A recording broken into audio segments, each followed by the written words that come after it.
for today's webinar. I welcome you all to today's webinar themed Maximizing Your Productivity, Tools and Habits for Academic and Career Success. And we'll be having an amazing speaker who will educate us and share effective tips on how to boost our productivity. Next slide, please.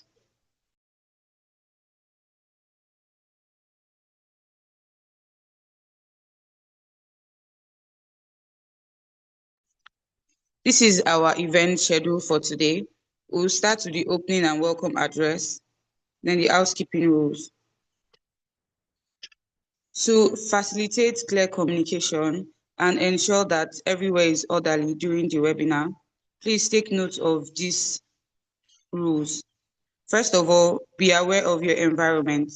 Ensure you are in a quiet and distraction-free space. Ensure to mute your mic when you are not speaking and try to reduce background noises. Share videos only when requested. You are to turn on your camera only if you are asked to do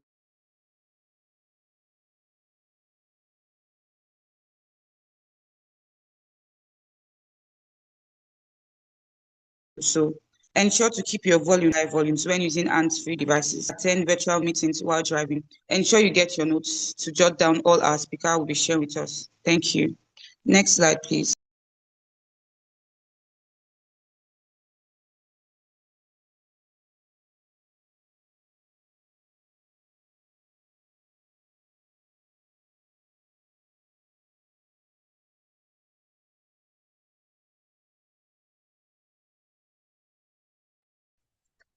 The next slide, please. Who are we? We are Missy B's Educational Foundation. We're a registered non-governmental organization with Nigerian Corporate Affairs Commission, and it was established based on 3 out of the 17 United Nations Sustainable Development Goals. Goal 1 is to eradicate poverty. Goal 4 is to ensure good and quality education. And Goal 17 is to facilitate partnerships to achieve the goals. Our vision includes empowering the next generation by propagating education, both formal and informal. Our mission is to present a award of excellence to outstanding students and teachers in government-owned schools, to facilitate vocational skills training to members of the community, especially women and youths, to provide support towards career development through mentorship. The next slide, please.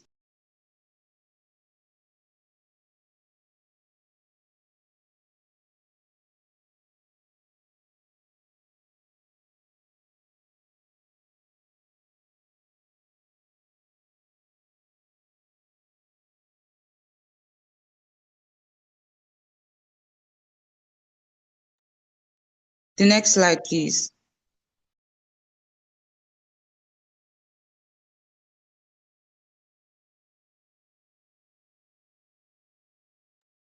This slide contains our story so far. In the year 2019, it was a year of academic excellence. 1,000 students were empowered with vocational skills and positively impacted that education is a priority. Additionally, 3 principals were sponsored to participate in an extensive training on school management, and the schools were inaugurated into our Reward for Academic scheme. Finally, in the year 2019, 500 nose masks were given to students and teachers to aid learning during COVID-19. The year 2021 was our year of collaboration. Firstly, we provided learning materials to over 40 students in School Book Drive, one of the biggest slums in Lagos. Secondly, we partnered with Ibile Youth Badagry Division for the International Girl Child Day. Thirdly, we gave reward for academic excellence. And finally, over 20 individual sponsors who share the same goals and sought an equal chance for students irrespective of their backgrounds. 2023 was our year of great and fruitful impact. First of all, 70 students have been rewarded for their academic excellence, and we successfully collaborated with SPUI to encourage over 1,000 students on the importance of education, and the Light Up a Child's Education was initiated. Secondly, over 6 months of hands-on training in fashion and catering in partnership with experts like Berian Fashion was facilitated. Lastly, we gave a partnership award to some organizations for their selfless services. 2025 was our year of mentorship and big vision. 68 women have been empowered with skills that act as their source of livelihood. We successfully collaborated with KOA Education and Rural Law Foundation to extensively get students ready for CBT exams.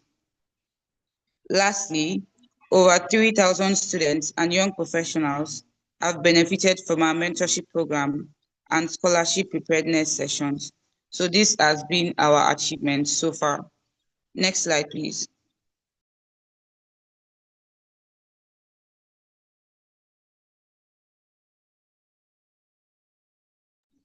We will begin officially, and the theme again is maximizing your productivity, tools and habits for academic and career success.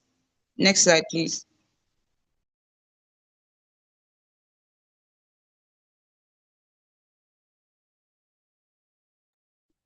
As I mentioned in the beginning, we have an amazing speaker who will be sharing effective productivity tips, and I will be highly honored to introduce her and read out her bio. Precious Okon is a productivity educator, speaker, and founder of Maximizing Chronos, a productivity education company helping students and early career professionals build clarity, consistency, and control over their time. A first-class engineering graduate with a 5.0 CGPA and an MSc graduate of Imperial College London, she is deeply passionate about education as a life-shaping tool.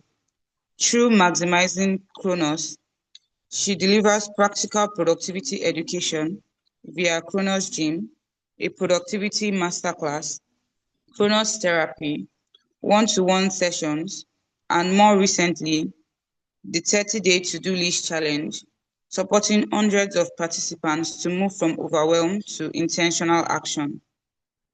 The underlying philosophy for the work she does is PEGS, purpose-driven productivity, empathy, growth, and simplicity.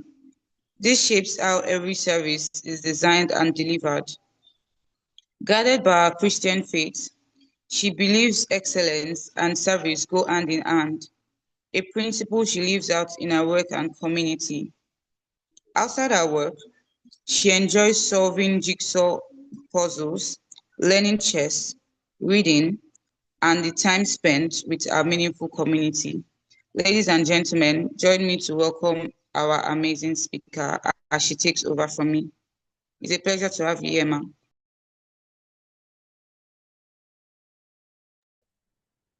Right. Thank you so much, Faustina. Hello, everyone. Kindly confirm that you can hear me clearly, and I'll just proceed to share my screen.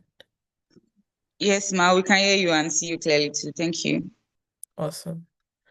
Uh, it's really wonderful to be here. Thank you so much to Missy V's Educational Foundation. It's always a pleasure to be here. Always a pleasure. Mr. and I go way back. It was nice to be able to see that kind of thing. But yeah, this is it's always an honor, always a privilege. Every opportunity to impact and give back when it comes to knowledge is one that I don't take lightly. Having said that, I want to encourage you, like Faustina mentioned, have your pens, have your paper or your notepad, digital, just pay attention. And I believe that this would go from just being um knowledge to things that you can immediately apply and be better for it. All right, awesome. So let's get to it. Kindly confirm you can see my screen. Yes, we can see your screen, Ma. All right, beautiful. Okay. So Having said that, yeah, so Faustina already did the introduction, so I'll skip through that. So we'll do a quick survey. Um, now just share the screen of that. So you can go to menti.com and take this survey. I'll drop the link to the presentation in the chat and we can quickly do this. I want to get a feel for the exposure of everyone here to something productivity related.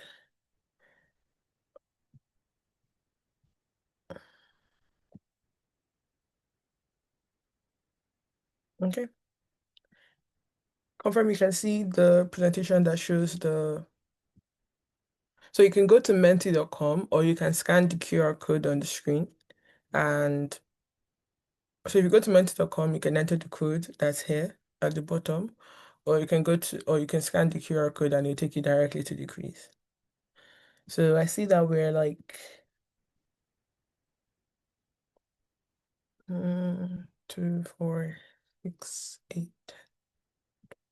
We're like 12, 15 on the call. So I expect to have those many participants, or at least maybe 12, 10, 12 should work.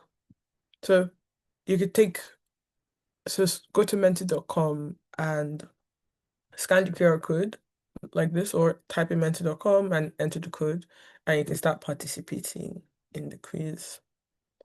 I would love to see your responses.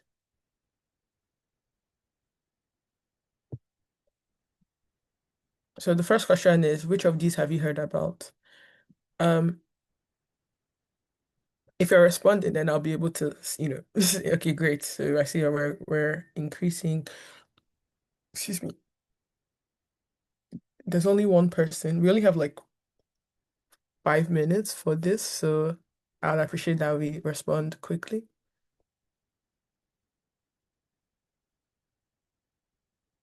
Like 5 minutes is a while, like 2 minutes. If there's any difficulty for anyone getting into it, please let me know. But I don't expect there to be.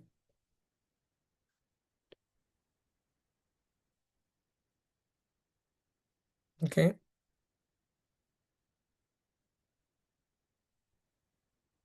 Um, just I'll just set a timer so that I know that I'm keeping myself.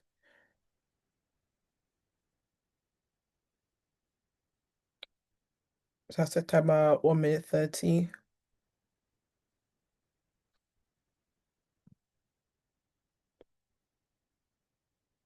Okay,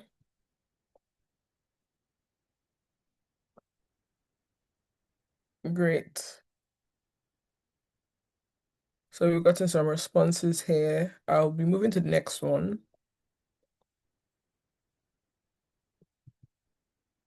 Which of them do you use daily? So of the techniques that I showed you in the last slide, which of them do you use daily?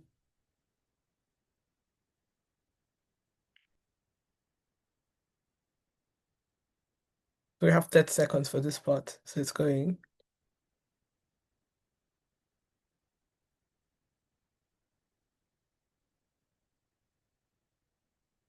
I see someone giving a thumbs up, which is nice.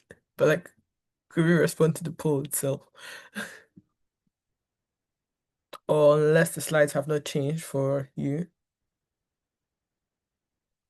So this is the first one for anyone that's just joining. And this is the second one. And then there's one more. So they're just three. So I just need us to respond. Okay.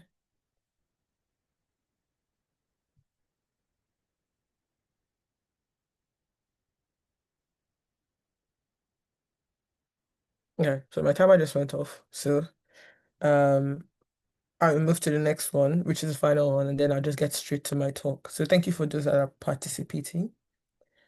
And I'd just like to know, describe your productivity game in one word. Like, just use one word to tell me what your productivity is like. Is it great? Is it wonderful? Is it terrible? Is it God, I beg? Is it I need help? Whatever it is, like I just need a one word description for anyone that's participating. I don't know if there's anything going on in the chat. Okay, let me see. Okay, fine. There's nothing. Okay, I need help for struggling. All right, great. Awesome. Awesome. Um, all right, so I think that brings me to the end of this. I need help with consistency, improving, struggling. Okay, beautiful, beautiful, beautiful. So I mean, these are the responses I expected. So I'm glad that we're on the same page. Great. So thank you so much, guys, for responding to my poll, to my survey. Um, I will now go into my presentation. From the survey, thank you to the 5 people that participated and the 3 that actively contributed. Um, from survey, it's evident that everyone knows something relating to productivity in some shape or form, whether it's a technique from the ones that I listed or even some that are not listed. And it begs the question, why then does there need to be another productivity talk if everyone already just knows the things they need to do? And the realization I came to was that everyone knows so much, but most people just tend to do so little. And we get we keep getting caught up with knowing what to do, but then there is no strong reasoning as to why we should do those things, actually getting into those things and creating a structure to ensure that those things actually continue in our day-to-day lives. And so, um, the more we know things, the less we do. It's such an irony, and it happens in a lot of areas, way more frequently than you think. But it's not the end of the world. So we go on. So let's define productivity. I see productivity as doing what matters the most to you while still accommodating any other thing. And I say this because for you to feel like you've been productive, there must be a fulfillment element to it. And that is why I say that productivity comes from the place of purpose. Have you ever been doing a lot of things? Like you just have so many things on your plate, like, oh, there's this, I need to do this, I need to do that, I need to do this. And like you finish planning your day, doing the things you plan, like setting out a plan for your day, but then so many other things came up for you to do. And as a result of that, you did every other thing, but none of the things that you planned to do. And how did that make you feel? Has anyone ever been in that situation? And if you have, how did that make you feel? You can type in the chat, um you can type in chat, you know, okay, I don't think you can unmute, but you can type in chat.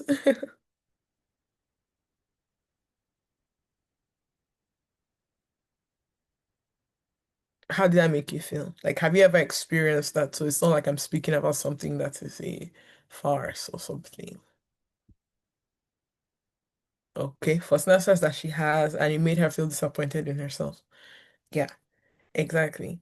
And that's the thing. Like, it's just evidence and proof of the fact that being busy doesn't necessarily mean that you're being productive. Because the truth is, productivity actually comes from fulfillment. So it's not just about doing many things, but also about doing the things that matter, the things that actually move the needle, the things that take you one step closer to what it is that you wanted to achieve. And so you have to reckon your time and energy as limited resources that you have to expend on the things that actually matter. This foundation is important because it fuels your entire approach to productivity. If you do not have the right mindset to it, then you are going to keep making the same mistakes over and over. So, I've said that productivity comes from the place of purpose. And one of the ways I like to talk about it is essentially defining what your why is. It's the most important thing because when you have your why set out, it serves as your compass, it serves as your driver, it serves as your motivation for any and everything you want to do. Why are you doing what you're doing? Why did you get involved in all the things you started doing in the first place? Because the more you ask yourself why, the quicker you get to finding the purpose for which you got into that thing, right? And you must have that clarity as to why you're doing anything. Because when the purpose of a thing is not known, then abuse becomes inevitable. That's a quote by Dr. Miles Monroe. And so having your why becomes your fuel and motivation on the more difficult days because there will always be more difficult days. And so without a strong why, there will be no vim to pursue any of your goals. So having talked about a reason to do things, your why, so let's now actually speak about the things that are being done, which are your goals. And a goal is essentially a desire that upon completion of that desire, it brings about fulfillment. So, I mean, this is March, so we're still in Q1 of 2026. But I believe that at the start of the year, everyone probably had something they were working towards. They may not have made a vision board, they may not have made something so fancy, but they were like, last this year, I must do XYZ. Can anyone agree to that? Like, you came up with something that no matter what, this is what must happen for me this year. I must learn this coding I've been trying to learn for the past 6 years. I must begin to go to the gym. I must begin to eat healthy.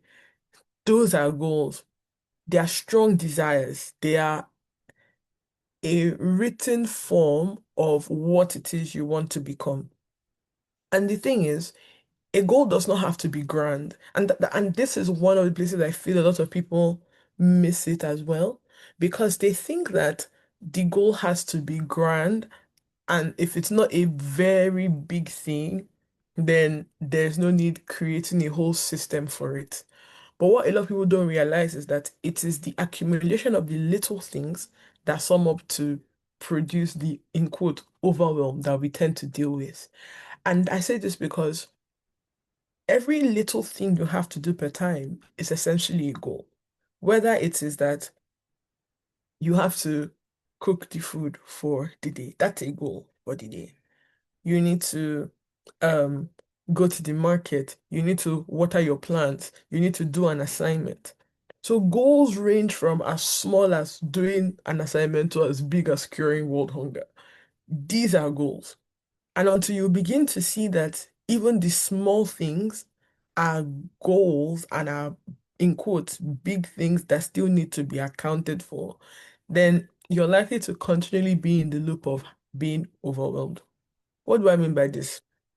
For us in Maximizing Chronos, we speak about goals essentially as projects. And for every project or for every goal that you're working towards, excuse me, you must be able to break it down into something called the next actionable step. The next actionable step.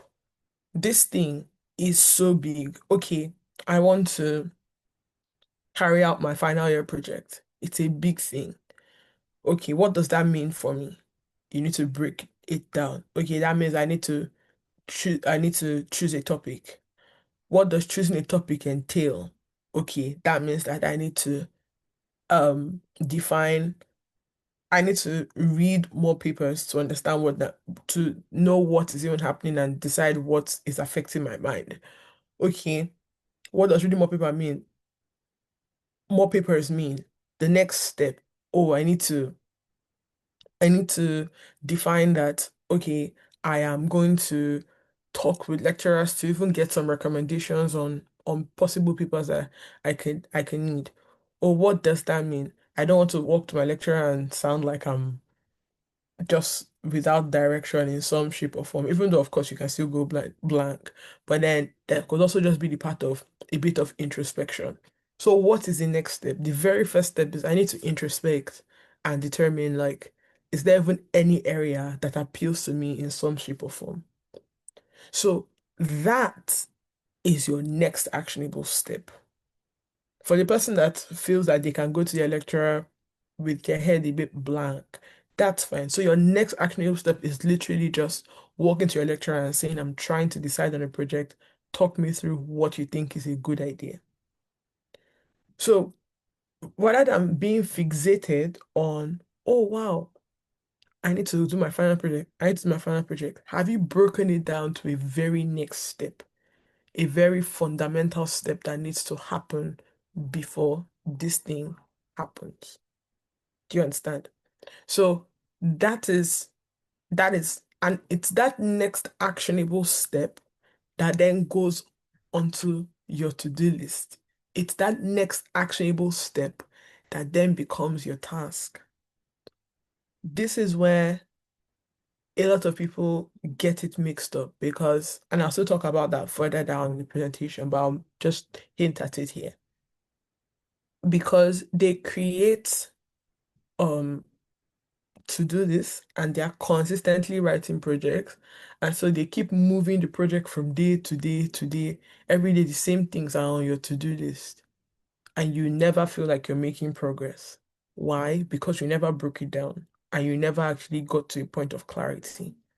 So if you ask yourself why enough, you arrive at purpose. But if you ask yourself, what does this mean enough? Then you arrive at your next actionable step. All right. So what then do you really need to achieve your goals? This is where I introduce to you what I refer to as the productivity framework, and it consists of three things. First, you need to remember, then you need to allocate, then you need to prioritize, and then you need to allocate. So you remember, you prioritize, and then you allocate. So let's go more in depth into each aspect of this framework. You must remember. The thing is, sometimes it's not that you don't want to do the things you're supposed to do, but you really just don't even remember that they exist. And so you must create a structure to remember those things that you need to do. You need to create a reminder when you delegate something to someone so that you can follow up on them. And it's best if you do it immediately so you don't forget. You need a system to help you capture information quickly. And for me, my key recommendations are using a reminder, a calendar, or an alarm. And of course, these are all tied in some shape or form to your to-do list. And this is where your to-do list and master list essentially just come to play. So you create a master list, which serves as a quick way to empty your head. Let me ask you this. Have you ever been working on something like you've just been feeling overwhelmed at some point in time? And as you're just continually thinking, oh, I have so much to do, I have so much to do, I'm so frustrated, this and that. And then you then pull this move. You pick up a piece of paper and you'd say, in fact, what is even disturbing me? And you write out every single thing that is stressing you at that point in time. What happens when you do that? Has anyone ever experienced this, and who can share the experience? What happens at that very point when you translate the things that are stressing in your mind to your paper or a Google Doc or something? Can anyone tell me what that does for them?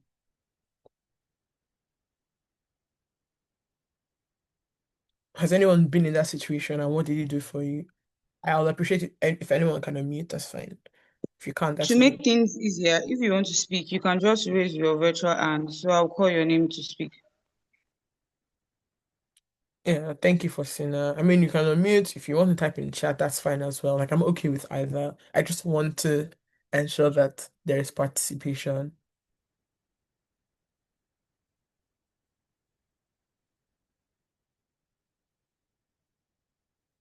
Okay.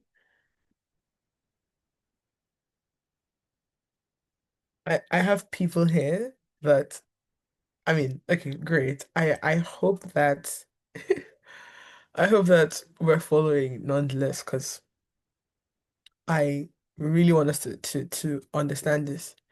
But essentially, what I was trying to get from that is at the point where you translate everything that is stressing you in your head to a piece of paper, oh, I need to buy groceries. I need to do this assignment. I need to do this coursework. I need to text this person. I need to respond to this email. I need to plan for this thing. The moment you write all of them on paper, you experience a sense of relief, first off. And now you have emptied your head to provide more room for you to actually think about the things that need to be done and eventually break them down into what I refer to as next actionable steps. But the more the things are in your mind, they continue to conflict and fight with one another, and then you're unable to focus on anything because everything is taking space in your mind. And so, how do we differentiate between what I mentioned, that's the to-do list and the master list? The to-do list is something that works only for the day that you are on. Oh, thank you, Sidika. The to-do list works only, like it's only for the day that, like today, March 7th, 2026. A to-do list is for a day. It's made for actions that you want to complete within one day. It holds only the tasks for that day. That thing you create when you empty your brain onto paper or document is a master list and just holds everything, task, project, whatever. It's just like a dump. Just carry your brain and dump it on top of paper. That's master list. But to-do list, it's refined. You have broken those things down and said, okay, yeah, these are the steps I can take concerning this thing today. And it shouldn't be more than five things on the average. If you're going to add anything more, you must ensure that the first five you wrote have already been completed. That's how it works for to-do list, right? A master list is as long as it needs to be. A to-do list draws from the master list. So of course, having had a container that's full of everything, after you organize it and clear it out, then the next thing you go into is the to-do list. The tasks that you've already articulated that you want to do, those are things that then go onto your to-do list. So remember the productivity framework. Remember prioritize, allocate. So prioritize. When it comes to prioritizing, you must recognize that not everything has the same level of urgency or importance. And so you must be able to make a decision as to where your energy is going to go per time. And that's where prioritization comes in. That's where prioritization comes in. A key framework that comes to play when it comes to prioritization is Eisenhower's matrix. And the idea behind this is it helps you to create a balance between what is important and what is urgent. The intersection of these two categories influences how you decide what goes on your to-do list.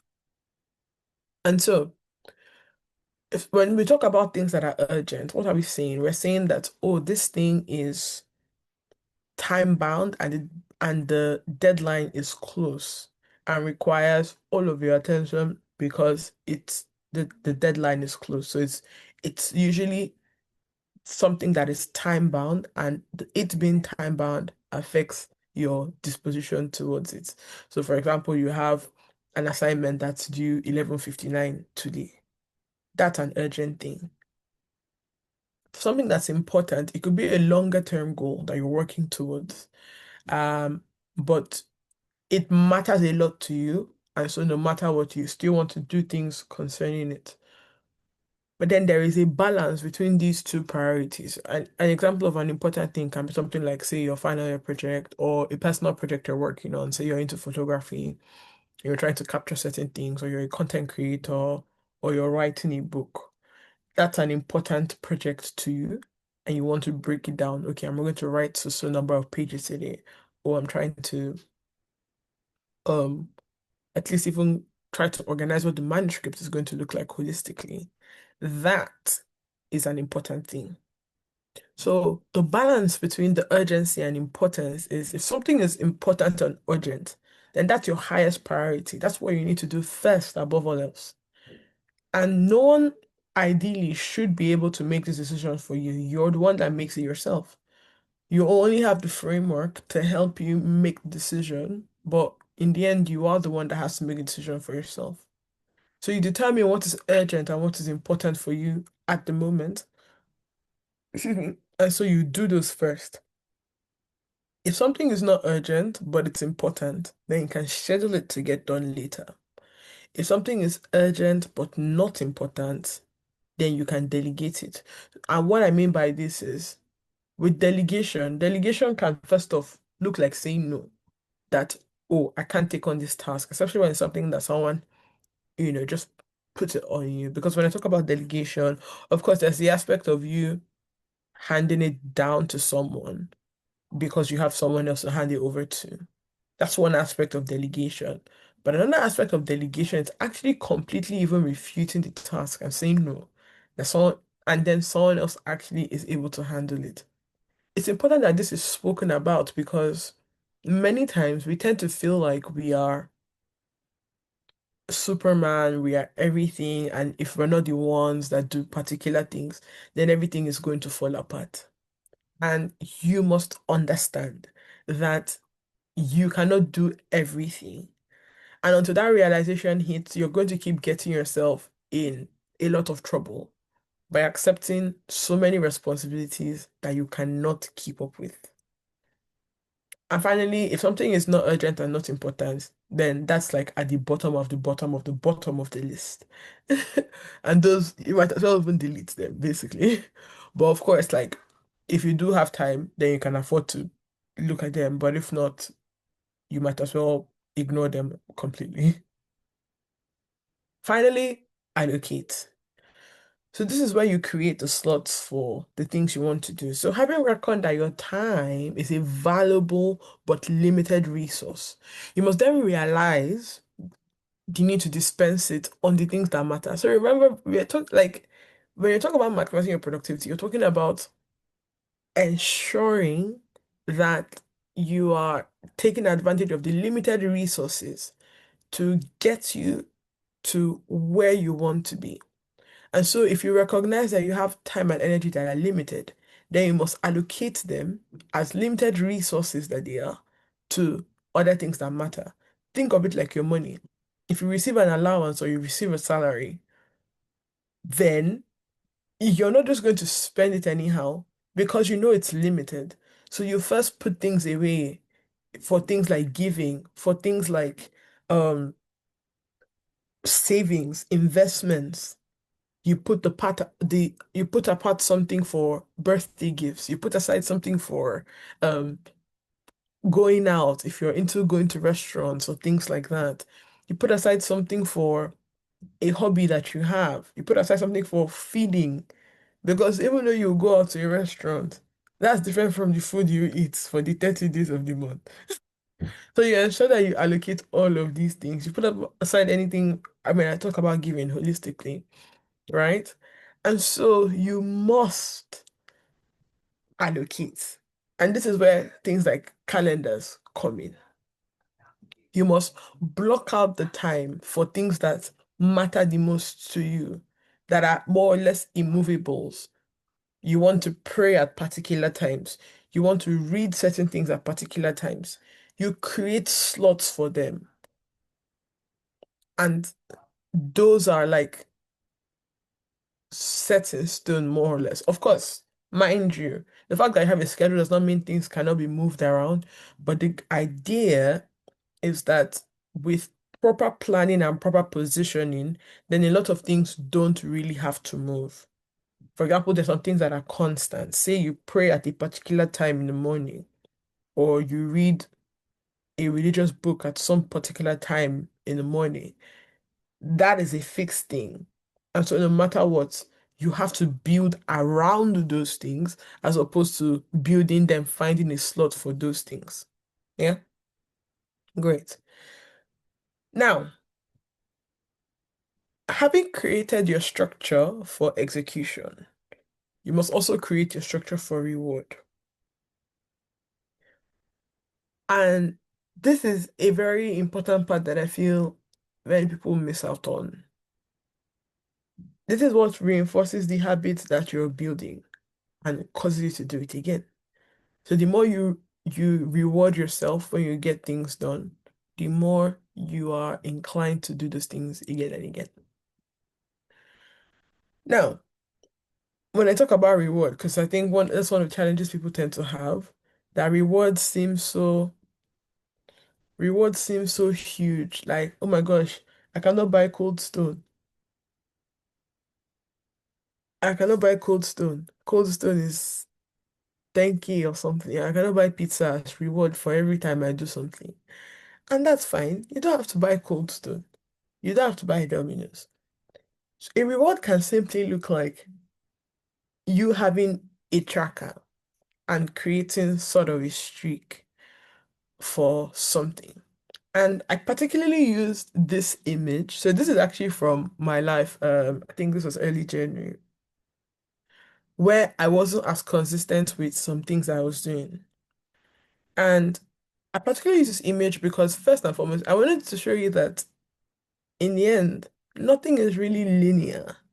But what matters the most is that you keep coming again and again.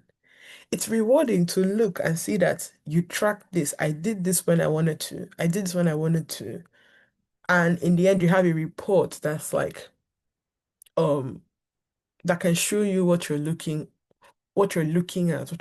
for, right?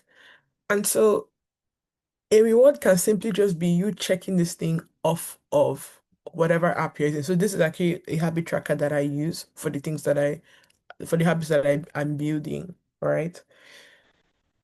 A visual way to log it, it reinforces that progress for you and makes it easier for you to want to go again, right? And it's motivating, basically, especially when you get the reminders like, oh, I've not done this, I've not done that, oh, I need to do this. Oh my gosh, my streak, things like that. They help with consistency. A reward can also look like if you have something like a physical calendar and you have to like cross something off of the date, or even your to-do list itself that you wrote and you have to tick it off. That is also a way to reward yourself. You could also do something like you can get two jars. One is full of some pebbles or stones or small rocks or even beads or anything you want to have in it, but single things, right? And then for every time you do a particular habit that you're trying to build, you move it to the other side. So you move like one of those things, so the pebble or the stone or the bead into the other thing. So there's a fulfillment. Our brains love it so much.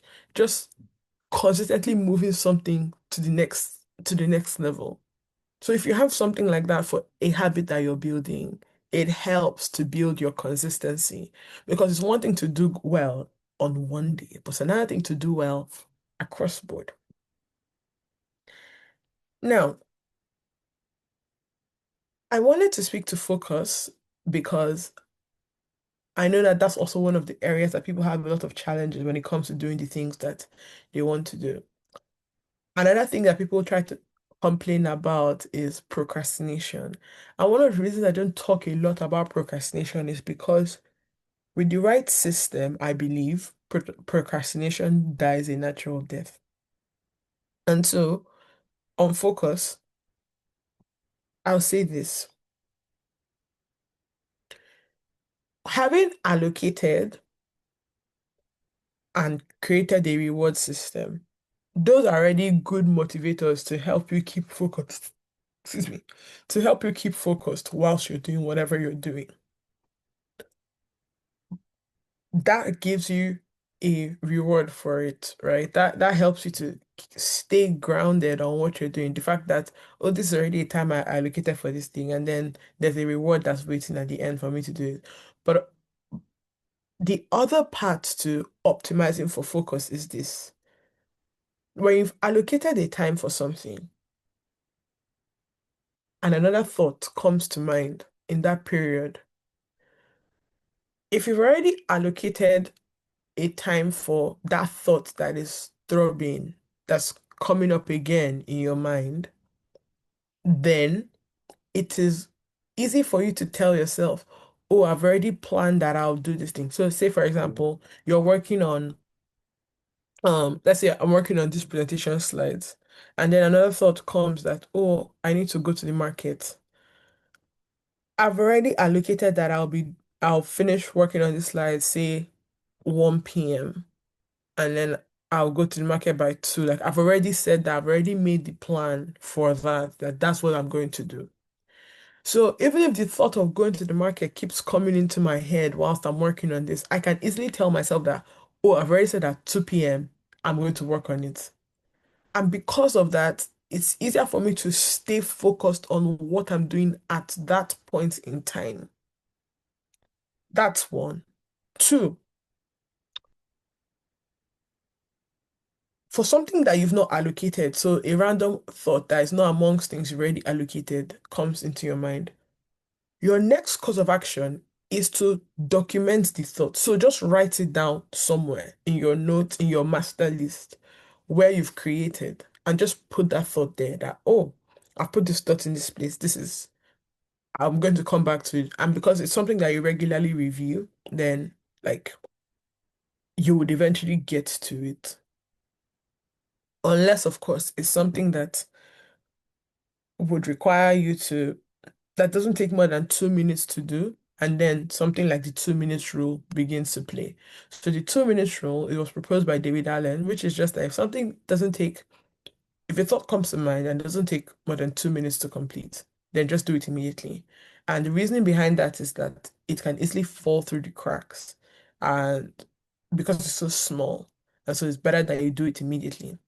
But other than anything like that, then just write it down. And eventually, when you come back to your system on reviewing, then you are able to create the allocation for that thought. Now, I've said two things as to focusing. Now, the third thing I'll say about focusing is this. Timers. They're such a great help when it comes to optimizing for focus. How do I mean? When you've allocated on your calendar, so what we have at the bottom right is a snippet from my calendar where I'm to read. At the point where I'm trying to read a book, for in that time period that I've allocated for it, the thing I do is that I set a timer to show that I'm in the time for this thing. And so even if I want to get distracted, I pick up my phone and then I look and I'm like, oh, I'm still within my reading a book time and I'm watching the time going. It's easier for me to catch myself that this is time I've allocated for something already. And so let's keep on it. That is what working with a timer does for you because you're literally seeing the time flash before your eyes, right? And so because you've blocked that time out for that, you set a timer in that moment and you're like, for the next 1 hour, this is all I'm doing. It orients your brain. And it's always a good idea to say what you're doing. There is such a great correlation between saying the things you want to do and your brain picking up on what you're saying.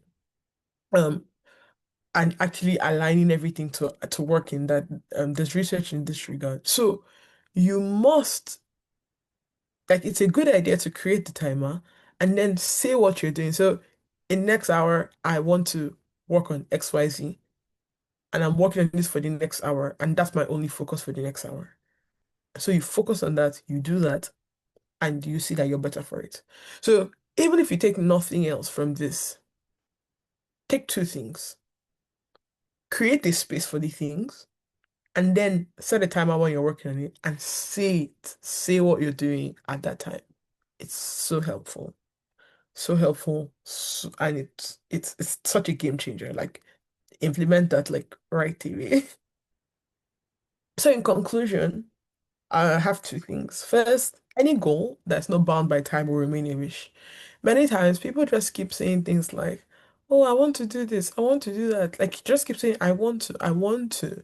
But there's no system, there's no time for it. Nothing is time bound. You're not going to do it. Right? So for anything you want to do, ensure you set a start and an end time for it. And you're going to see that you're going to be better for it. And the golden rule I would say is this: have a place for everything and put everything in its place.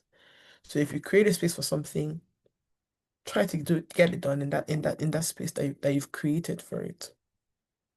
So Yeah, that brings us to the end of my presentation. This, of course, is the tip of the iceberg. There's credit stream coming up, so feel free to sign up for that. Yeah, thank you for listening. Any questions?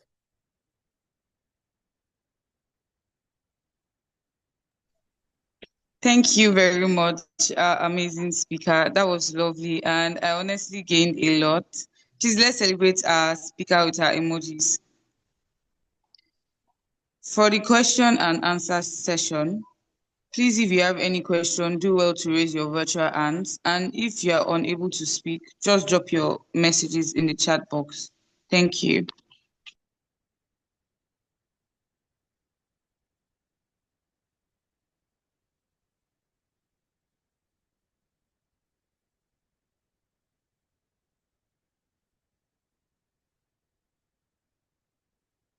I see there's a raised hand, Faustina.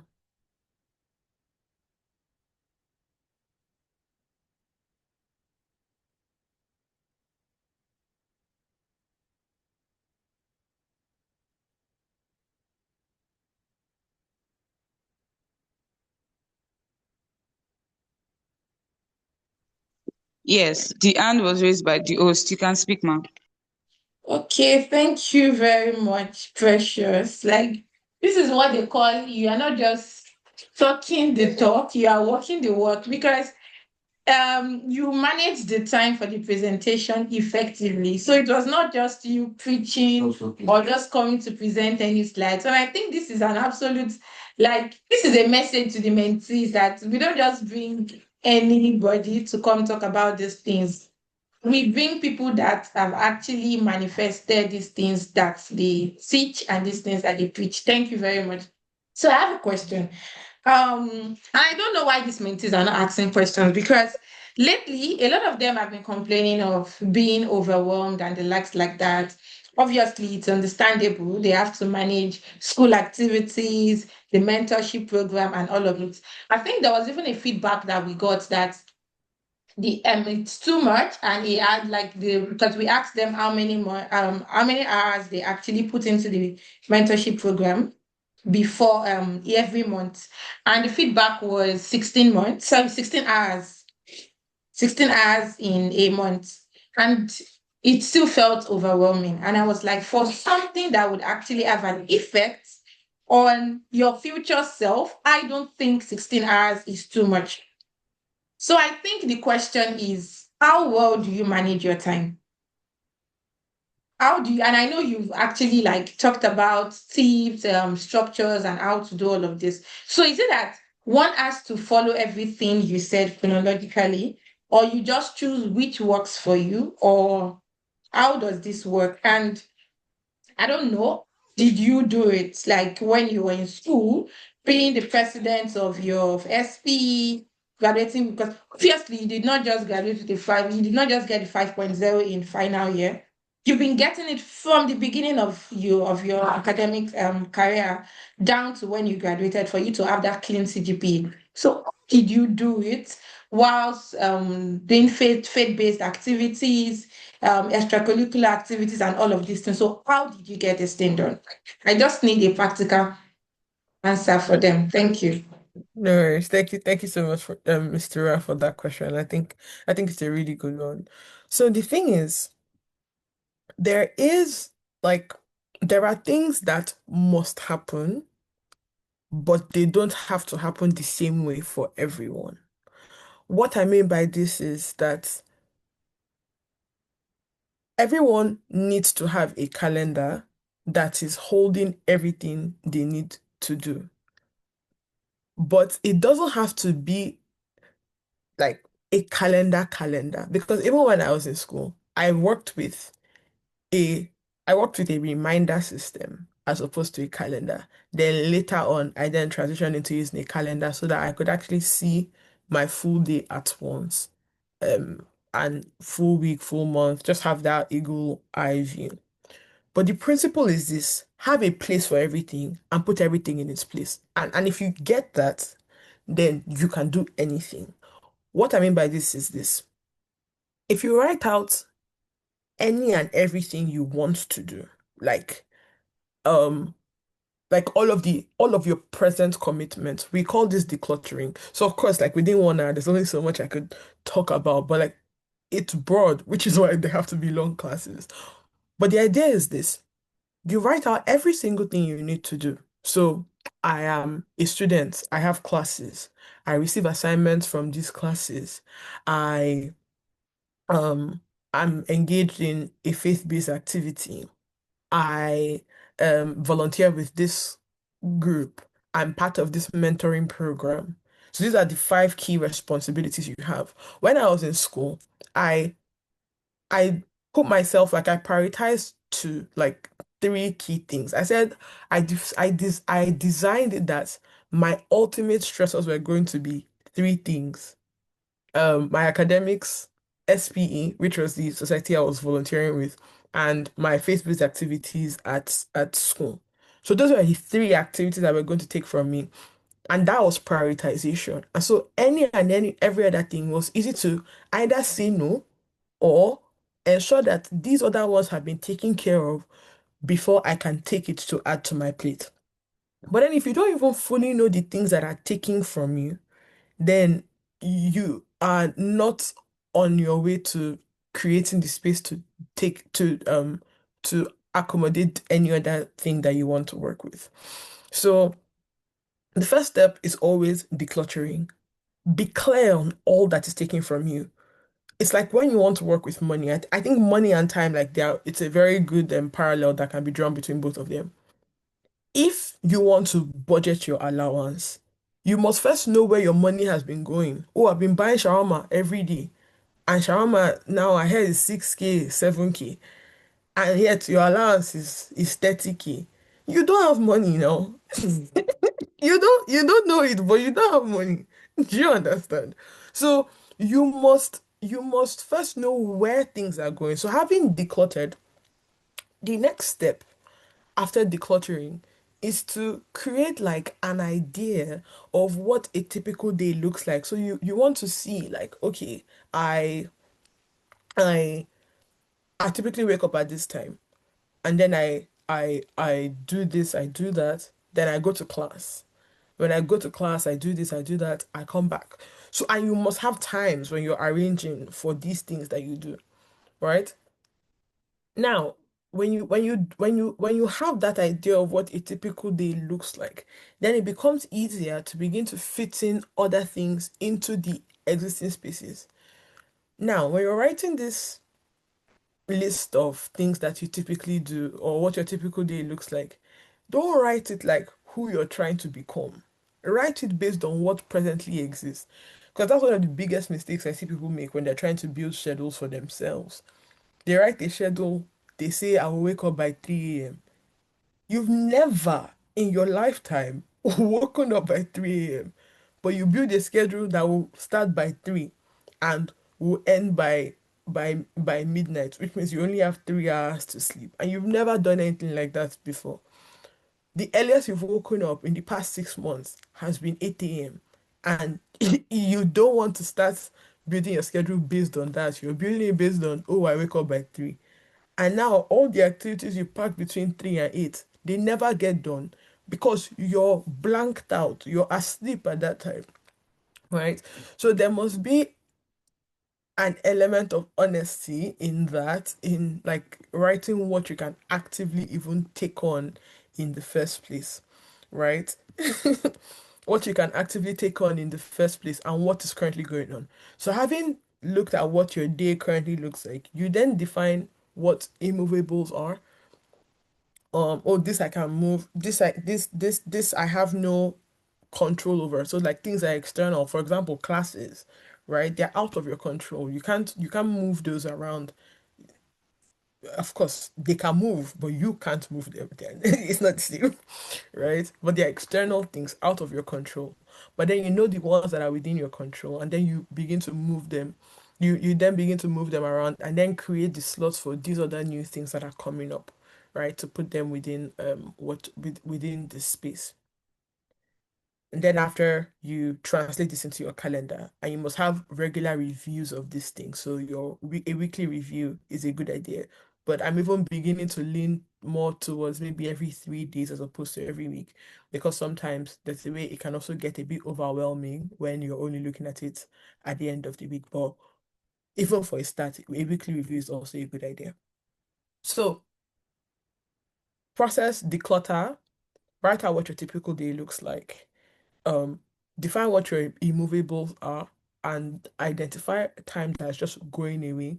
Fit in the projects that you're working on, ensure that you've accounted for all of them, and then translate that to your calendar and leverage, excuse me, and then create a daily to-do list for each day that you're working on based on you breaking down those tasks into in those projects into next actionable steps, which are tasks. I hope that helps because like they are interconnected more or less. Yeah, thank you very much. Thank you very much. I like that mention of calendar. I even go as far as something even simpler that everybody have on their phone, which is your alarm. Yeah. Like, just set an alarm for everything. I have 1001 alarm. At times I even just, maybe I want to do something and maybe I'm feeling sleepy. I just do iBixby. I'm sure some people are using iPhone. You use the Siri. Just tell it to set that alarm for you and be diligent. Thank you very much. So please, mentees, go back to the first email you got when you joined this mentorship program. There was a blocked calendar that was sent to you. And this calendar actually shows the activities for the year. The color codes are there. Red is for deadline of activities. So you should know that to that day that is marked red, there's a tax you need to submit. You might not know that tax, but when you already have that mental, you can even print it out and maybe paste it somewhere in your room. No, there's an activity before that time, and there is a deadline to be so that you need to work around that day. So it will actually help you to get these things around, except from the impromptu ones we do on WhatsApp or the volunteer stuffs. But please let's try as much as possible to work around this. Thank you very much, Precious. No worries, my absolute pleasure. Thank you. Okay, we have two more hands. Victor, I think you can go. I think you're first, or is it Ifoma that's first? Yeah, Victor, you're first. Okay.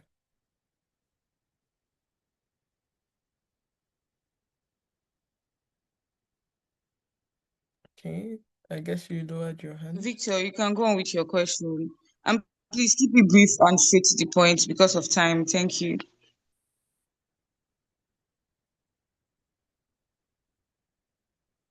I feel like he either may have dropped off or he lowered his hand because I can't see him anymore. So maybe Ifoma can go. Okay, thank you so much, Miss Precious. Thank you, everyone, for this program. Most of the things you've said have been very insightful, actually. I'm trying to keep it short because of what Faustina said. I already applied the reminders and the to-do lists, and now I'm saying that a to-do list and a master list are two different things.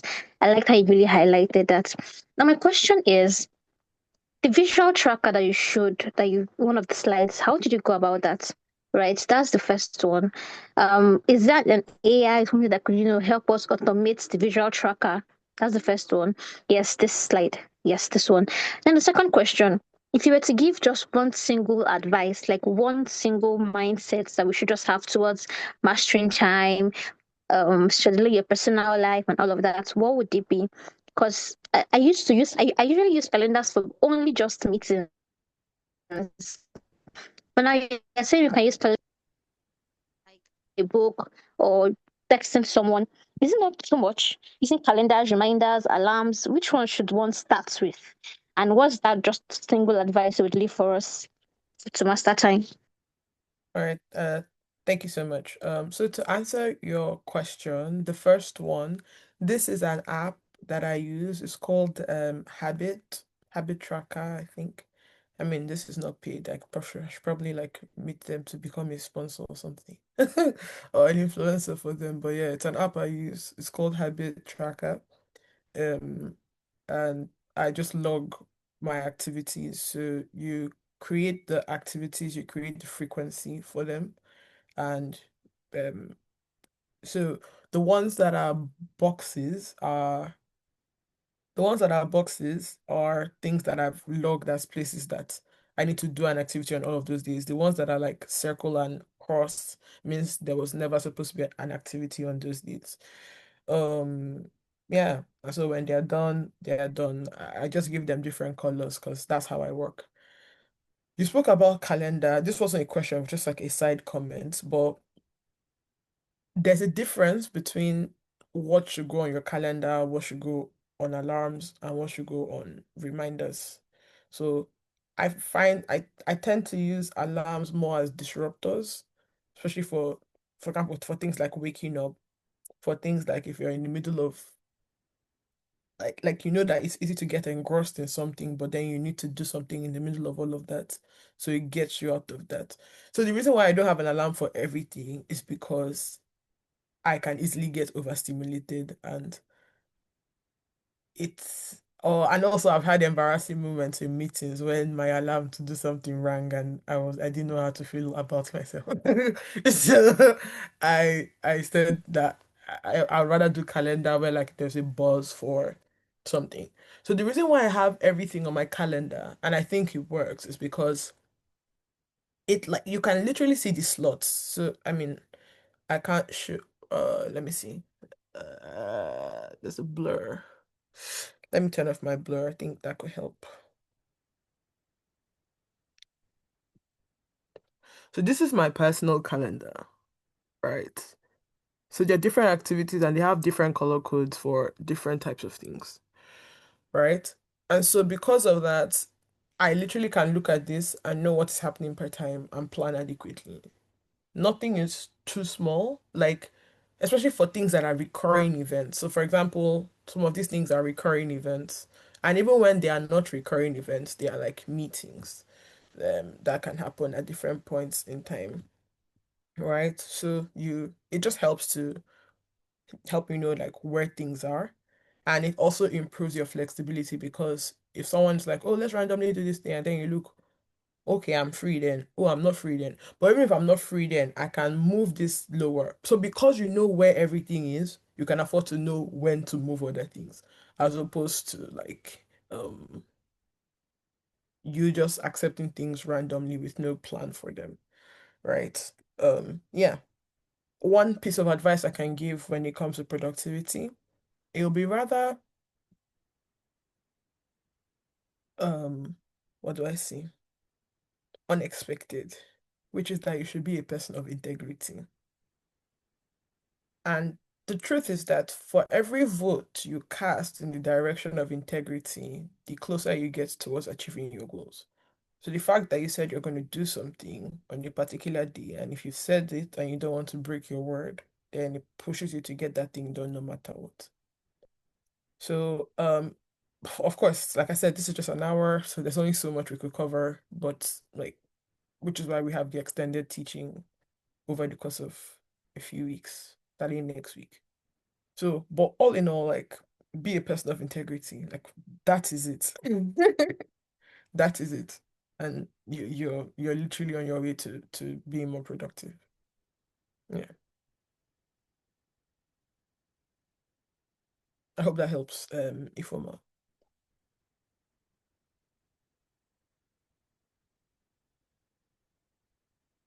Have you dropped off? Oh, awesome, awesome. No worries. I think for Sina, back to you. I don't think we have any other question. Yeah, she has responded. She has responded with the chat. Yeah. Okay, I see no hands up, so I guess that is all for the question and answer session. Thank you very much, Ma, for the insightful words, and we are going to apply it to our daily lives. Thank you very much. Please let's celebrate our speaker with our emojis. Thank you very much, Ma. First, thank you. Thank you so much.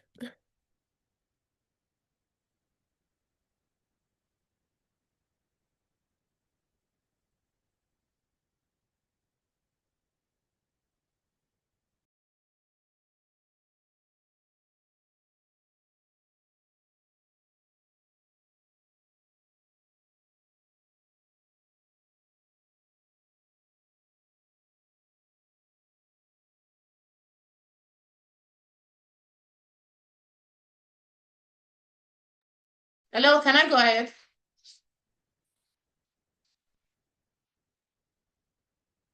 I don't know if can you hear me? Yes, you can, ma. Okay. Thank you very much. So thank you very much for that awesome coordination, and to Precious for sharing from your wealth of experience. We really appreciate this. Like it means a lot to the foundation. So moving on, we have the official International Women's Day is tomorrow, and we're going to be celebrating everybody, including the guys who are there to support the women. So you can just like you can celebrate yourself while on this call. Yes, we do a whole lot, and it's a universal celebrated day. But the foundation would be having a panel session next week Saturday to buttress the theme of this event, which is Give to Gain, and we would be addressing unlocking opportunities, the Give to Gain strategies for modern female entrepreneurs and leaders. And don't forget, whether you're a male or a female, this is for you because these applications, these nuggets that will be dropped applies to everybody. There is no gender-based theory to leadership or entrepreneurship. So please try as much as possible to join, invite your friends, make sure you don't miss out on this. You can see the the type of panelists we have. We have Edwina. She's a big name in the UK when it comes to leadership for women and a whole lot of things. We have Monserrat, who is a business owner and does lots of stuffs for dignitaries in the country. We have Asana, more than 16 years experience in the oil and gas industry. She's also a business owner. We have Damilola, who transitioned from the chemical engineering field to the software, I think, yes, the technical aspects of, I think, data and the likes like that, having so a good ground in both industries. And she's currently a leader. She actually transitioned from being a volunteer after six weeks to being a leader. So you can see we have women who are excellent at what they are doing. Then we have who is speaking. And we have Mutiat, who is a business coach, and not just a business coach, she's also a business owner who makes millions. Like she has a business group for more than 200 women who are successful in their career. So you need to come learn from these women, hear their experience, and see what they apply. And our own director of education is the moderator for it. So yes, and to make it fun, we have a spoken word artist. There will also be lots of gifts. And if you're a business owner, you can come promote your business. We have a package of 10,000 naira and 20,000 naira. We can share more information, or you go to our LinkedIn page to get the details. Please share with your friends. And ongoing, if you know anybody living around the likes of Abule Egba Agege in Lagos, we have a free fashion training. You can share this flyer for them to apply. It's completely free. Hands-on training for 6 months, fully sponsored by the foundation. And our project, which is we are trying to raise funds for, in case you have, please sponsor and also invite others to sponsor. This is the package. You can make a screenshot and repost. You can reach out for the full proposal, and the team is more than ready to talk about this to anybody you feel has an interest. So, Faustina.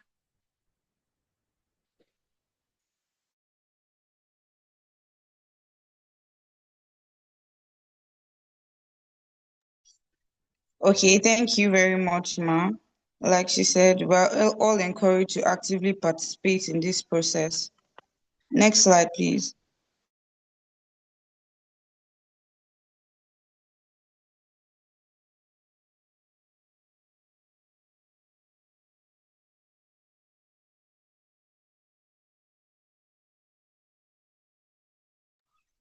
These are our social media handles for you to stay connected to all the activities that we'll be doing here. So ensure you like, follow, and engage on all the posts present there. In fact, do it now. Ensure you do it now. It will also be sent to the group chat for you to easily do it. Thank you all so much. Kindly give us a follow. Next slide, please. Yeah, that's the last slide, I think. Okay, and this brings us to the end of today's webinar. Thank you all for joining in today. Thank you to our amazing speaker, and thank you to our lovely host. It was really inspiring, and I want you to stay connected and stay engaged with all the activities that we'll be having for you. Thank you all for joining today. Do have a lovely day ahead.